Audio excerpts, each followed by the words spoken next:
And then there's this element that has to be there to become a really significant company, and that's to be good.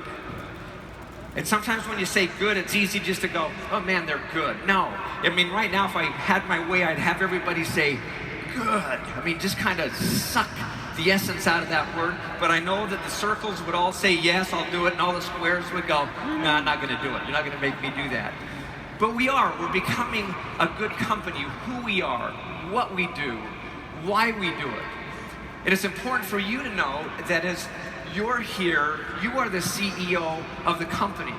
Whereas Carl and John and many others are the face of the company, you're the real face of the company. You're the CEOs of who we are. You're the ones that can really put your fingerprints on this idea of being good and of representing who we are as a company. We certainly will do our part in trying to be good. But that's a significant piece to me. I read an article the other day about a governor, who was a former governor of Utah, and he coined a phrase that it was kind of strange and it caught my attention, and it's called the economics of goodness. And when I first read that, I mean, when you guys think about economics, if you're anything like me, it throws me back to my college days, to Econ 110 and to 220, and it makes me shudder, because I was horrible at it and I didn't enjoy it at all. But then when you couple that with the concept of economics of goodness, you go, what does that mean? How do those two things come together? That there's something about goodness that impacts economics or profitability or what happens in a business or in a world. So he shares this story. It goes back a ways, the economics of goodness. He's a former governor of Utah, Mike Leavitt. Back in 1999, he was on the 107th floor of the World Trade Center, New York City. Unfortunately, it's not there anymore. He was surrounded. It was a summit.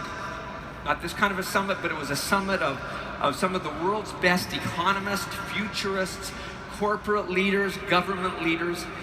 And the idea was for them to look forward, and to look forward to the year 2015 and ask the question, what can the future look like? What will be the pieces that impact the future? So he's kind of asking himself, I've got no idea at the time. And it starts to go around with all of these economists, and when you're the last guy in the row that's going to get to you start to get more nervous and more nervous. All these bright minds start talking about energy and oil trends and about currency and about world politics and digitization and all those kinds of things, moving around how the world might look different in 2015. And as it came to him, he had the forethought to throw out this idea that the 2015 Nobel Peace Prize winner for economics will not be an economist.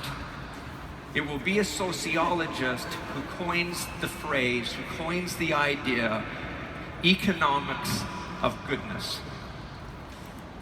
That if a town, if a community, if a country, if the world could integrate more goodness into their environment, that would have a tremendously positive impact on the economics of that town or that community or that country.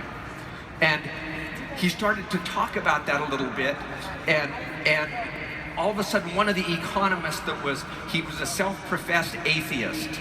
And he just said, just a minute. He says, you're introducing religion into this thing, this goodness stuff, that this has nothing to do with economics. And before Mike Leavitt had the chance to say anything, another world-class economist jumped in and he said, no, this has nothing to do with religion. This has everything to do with economics, because to the extent that people can become better, it will impact the sustainability and the profitability and the prosperity of wherever they are. And he threw out the example at that time. He just says, just think about drug abuse and the tremendous money that we spend on drug abuse and the crime and the hospitalization and the treatment, that if you could take those resources and you could reapply those, reallocate those into the community from a learning, investing in the youth and spending time on the things that mattered most, that community, that state, that country would enjoy a prosperity like none other.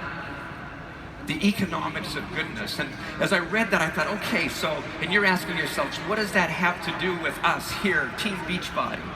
And I would say to you that it has everything to do with you here, because as we look at ourselves as growing this great business, to the extent that we can integrate goodness into our business model, doing those things that we know are right, and building our businesses the right way, and building our businesses with integrity.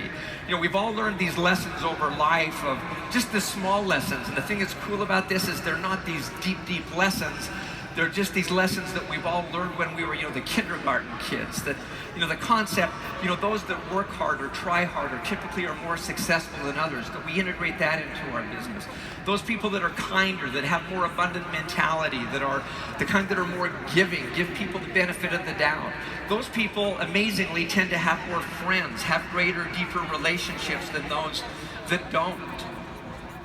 Those people, those teachers that engage with their students and really engage in learning tend to have better academic results than the schools that don't do that. And the list can go on and on and on. And as you look at your business, here at Summit, what we do is we tend to focus on the skill sets and the tactics and the best practices, and we absolutely should do that because those are essential to building a great business. Unfortunately, we don't have a workshop that is all about being good and integrating good into our business model. And as you as leaders don't have that opportunity other than what you bring to yourself to bring that. So my challenge at the beginning of today, the beginning before the last day, that as you go through to learn all of the business tactics of being great, that you also take time to think about, am I infusing, integrating principles of goodness into this business? So when people think about you as a CEO of your own business, as a leader of your own organization, they're saying to themselves, man, they are a great business, but they're a good company. Because that's the piece that then rolls up to a great company. And as you bring the best version of yourself every single day and put that out there and put that to other people, you will help them change themselves from the outside in to become better. And the wonderful thing about that to me is that think what happens when that duplicates. The duplication of goodness in your business. That's where the economics of goodness starts to play. That's where the sustainability of your business really will come. That's who we want to be known as a company. A great business and a good company. So if I had my magic wand today and waved it over every one of you as individual business leaders, is that you would take the time to do that. I quoted the other day in my opening, Malala's, I can't remember her name, I get her wrong, Yousafzai. It's a tough name to pronounce. And shared a quote from her, but one of the quotes she also shared was this. I've got to get it right, give me a second. I should know this. When the world is silent, even one voice becomes powerful. When the world is silent, even one voice becomes powerful. And I think about that quote, and I think about how every day you have the opportunity to be that powerful voice in someone else's life. And to know that that voice can be a powerful voice, a clear voice for good in the world and helping that person. And so again, my challenge is, let's be a great business, but a good company. Close with a little story, and then we'll get rocking and rolling. Family story. Surprise, surprise. One of the great things that I get to do as a dad, as we be able to do, is to create traditions. And I was lucky enough as a kid to grow up in a small town in southern Alberta. Alberta, for those that don't know, is in Western Canada. Okay?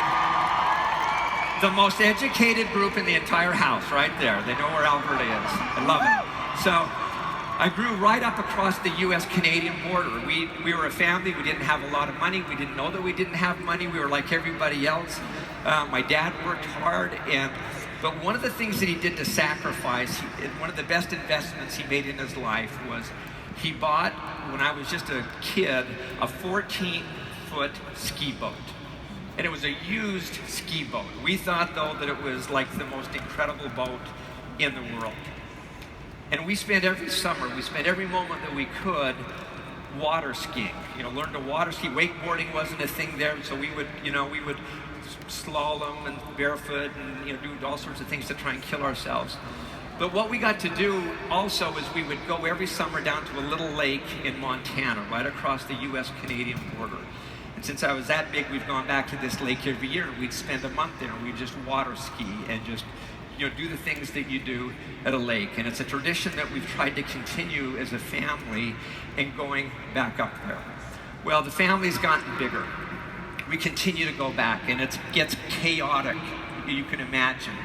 And so these last couple of years as we've been there, I've just thought, what can we do? What can I do, to create some moments for the family instead of just chaos of just doing the water skiing? My job typically is pretty easy. It's, make sure the boat's in the water, keep gas in the boat, be the guy in the water, teaching the kids to water ski, and don't lose your patience with anybody, ever, kind of thing. I usually get like 3 out of 4 right. But so what I decided to do this last year was to assign each one of the kids and myself an evening. And right after dinner, what they would have to do is they would have to share a thought for the family. It could be a question, it could be something, an observation, something that they had seen that was impressed to them, so that it just brought people together and made us think about the things that are most important. And we had some really great moments. And it was my night the last night. And I don't know where I read the thought. I've shared it with a few of you before. But as we were sitting there, I shared this thought. And they all thought that I was disinheriting them when I shared this thought. It goes like this. It's not what you leave to them that matters. It's what you leave in them. If you leave enough in them, you won't have to leave anything to them. They all thought I was disinheriting them. Let me repeat that one time. It's not what you leave to them, it's what you leave in them. If you leave enough in them, you won't have to leave anything to them. That, to me, aligns perfectly with this concept of the economics of goodness. As you're building this business, absolutely, unequivocally, what you're doing is you're building a business, and we want you to make money. We want you to enjoy the necessities and the niceties of life, and to accomplish your dreams, and to go to great places, and to provide for retirement, and to provide for your kids' educations, and elevate, each generation as you can. But as important as providing those other things, it's equally as important that you provide the good things that will really be the lasting legacy things for your coaches and for your organizations and for your families. So please, as we start this afternoon or this morning, and as you hear all of these speakers, and as you go throughout the day, and as you go home, remember, together let's be a great business, but a good company. Okay, it's my pleasure